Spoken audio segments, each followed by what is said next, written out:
Hi, I'm Phyllis, southernfrugal.com. Today we're going to fix a sweet potato souffle, and this is a lot more of a dessert than it would be a side vegetable because it's going to be very sweet. And so we're going to start out with 8 sort of large sweet potatoes. Let me show you those. Now, I have cooked the sweet potatoes in a big pot in boiling water. Now, when you cook them in water, a lot of the potassium cooks out in the water. So normally I bake them, but I want these to look real pretty without any dark spots on them, so I cooked them in water. And also, I left one not peeled so I could show you. I cut off the end because that end usually is very fibrous. So I cut off each end and then just peel it. It's fairly easy to peel. And the other thing that I'm going to do is take off that little top layer because it tends to get dark. Some of it will come off with the peeling, but most of it just stays on there. Can y'all see that little part right there? It usually is dark, or it'll get kind of dark. And that's where all those little roots are attached to. So we're going to take off anything that's dark. Yeah, that's just part of the peeling. All right, so there it is. See, we've gotten all the dark spots. Here's a little more of that sort of inner peeling is what I call it. All right, so now we're ready. So I'm going to use my mixer for this, my KitchenAid, because I need a big bowl. And the other thing I'm going to do is slice them as I put them in. And the reason is I don't want all that, see all that stringy? If you go ahead and just slice them as you put them in, you can get rid of that and not let there be any big stringy mess in your sweet potato souffle. All right, so I'm going to cut the rest of these and get them in my mixing bowl, and we'll be right back. Let me find a rag. There. All right, we'll be right back. All right, we got all of our potatoes sliced up, and I wanted to mention that got a greased 9x13 Pyrex dish, and I have preheated my oven to 350 degrees. So now we're going to add half a teaspoon of salt.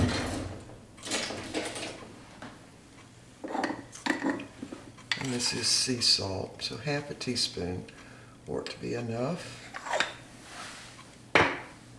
And I'm going to go ahead and put some nutmeg in, just ground nutmeg. And we're going to go ahead and use a half a teaspoon of that. I want to make sure it's just a half teaspoon, not a heaping teaspoon, because we don't want to get too much. All right, there it is. So I'm going to put it out in my hand, mash it, make sure it's not all got a whole lot of lumps in it. Put that in. All right. Now we're ready for our pure vanilla extract. I'm going to use 2 teaspoons.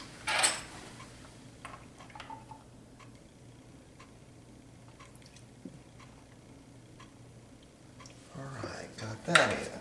I'm going to go ahead and put in 3 large eggs. Just throw them right in. And I'm going to add 1 1/3 cups of sugar. Put that in. And then a whole can, or 5 ounces. This would be a small can of evaporated milk. Just dump that in.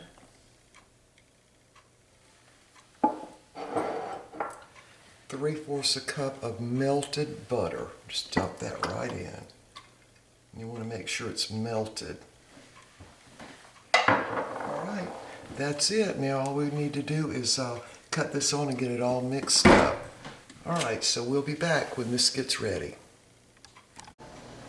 All right, so we mixed this for about 5 minutes, and now we're going to dump it into the casserole dish, and then we're going to be ready to make our topping.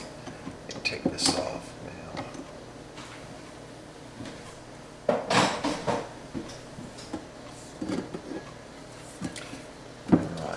just going to dump it in. Now we want this to have some a thick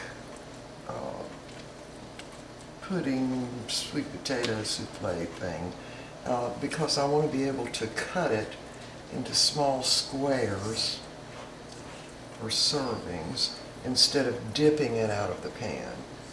That way the topping stays on it and it just looks better. Alright. Now we just want to spread this out and we're ready to make our topping. Now the topping is going to be brown sugar, pecans, a little bit of flour, and butter. And we want to make it sort of like a mealy, I'm saying, to put on the top.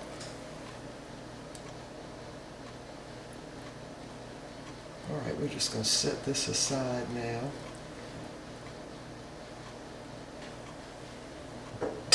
And we're going to make our topping. Now, for the topping, I use the food processor just because it's really quick. So let's get this out of the way. And we'll be right back. Alright, we are ready to start making our topping. So I went ahead and got out my food processor just because it's a lot easier. So let me turn y'all down and position you. There we go.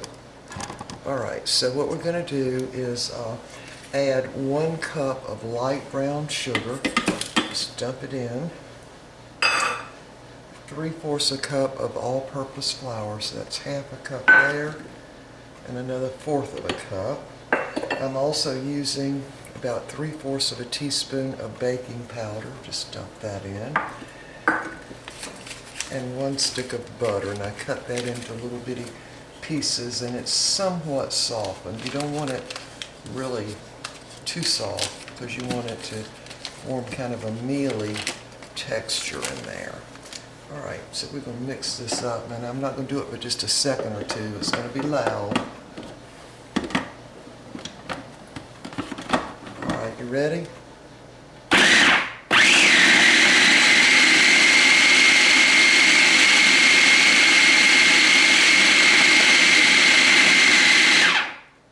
Alright, so we got it kind of like a mealy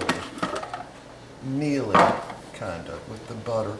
Now I'm going to dump my nuts in. I've already broken them up in pieces, and all I want to do is just mix them in.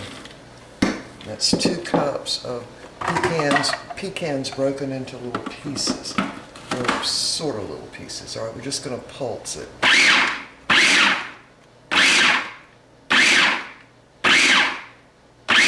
That's all it takes right there. Alright, so we're going to dump this right on top of the sweet potatoes. Alright, let me clear this out. And dump it right on top. Now, you're going to be baking this at 350 degrees for probably, I'm going to just guess and say 45 minutes to maybe an hour, depending on your oven. And yeah, I like a lot of topping on it. A lot.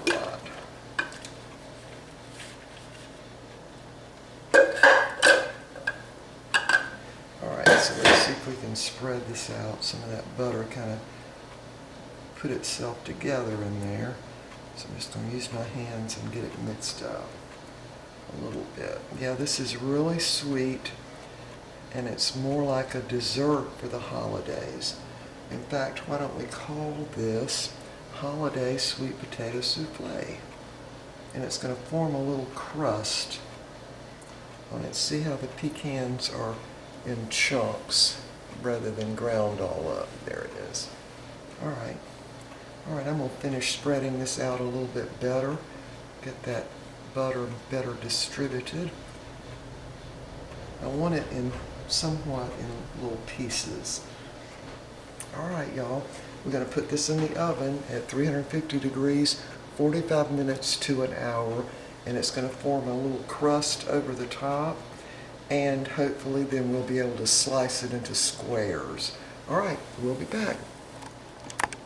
Okay, the sweet potato souffle is done, Now I'm not going to cut it because it has to cool a lot, and this is good for Thanksgiving and for Christmas. Works great, and the nuts get roasted on top and they're delicious. So you have to let it cool completely before you cut it, and it should come out in squares, maybe, not always, but I like that better than dipping it out with a spoon. All right, there it is. All right, we will see y'all next time. Bye for now.